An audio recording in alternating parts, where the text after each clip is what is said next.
on mě mlátí, a já se balím, dostávám se, tady jsme to chytli, jo, tohle jsme dělali. Teď mu tady chci sypat kolena, chci ho, tak já touhle rukou se přesunu vejš. Nepouštím to, ale jenom to jakoby shiftnu, jenom povolím a shiftnu se tady dolů a že ho můžu tady urvat na zem a klekám sem. Tady ruka bude sem a chtěl bych skočit tady.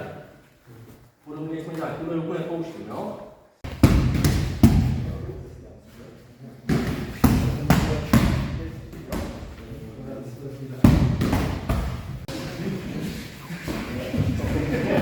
Tlač ho! Já jdu na ty nohy a teď on to třeba ztratí, že jo? Takže já tady potřebuji být pevně, hop, anebo potáhnu, jenom se potáhnu. Hop, balíme, on mě začne mlátit, hop, a vytáhnu, hop, já si ho potáhnu, hop, a jdem na to, a už jsme tady, nická situace. Ale bude potřeba naši doklady, jo? Hej, na výko, máš ho, mám, dobrý, pane, dolů ruku sejte za záda. Tak.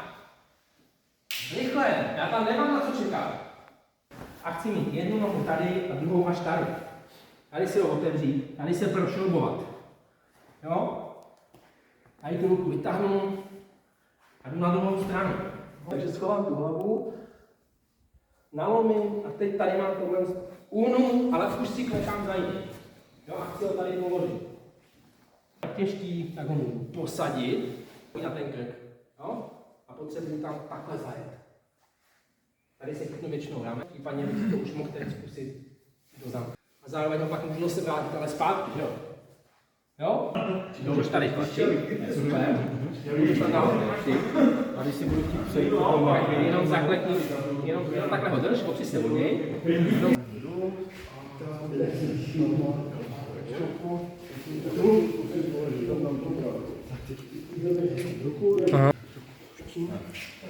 Aha. A zkus ještě tam zajet jako ze strany. No. Vyklepej to bezva. Jenom si to, jasně. A teď vylez před něj a zatáhni ho. No a vidíš, hlavu, před hlavu, mezi hlavu ruku, tam už to máš, už ho pust. No vidíš, a jedeš poutání. Přesně on. Co myslíš?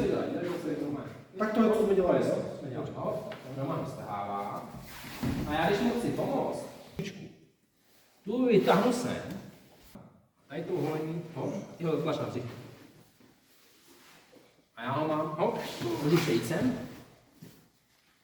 No, běžím. A teď ty nohy chytám, že takhle jde sem, zase dole.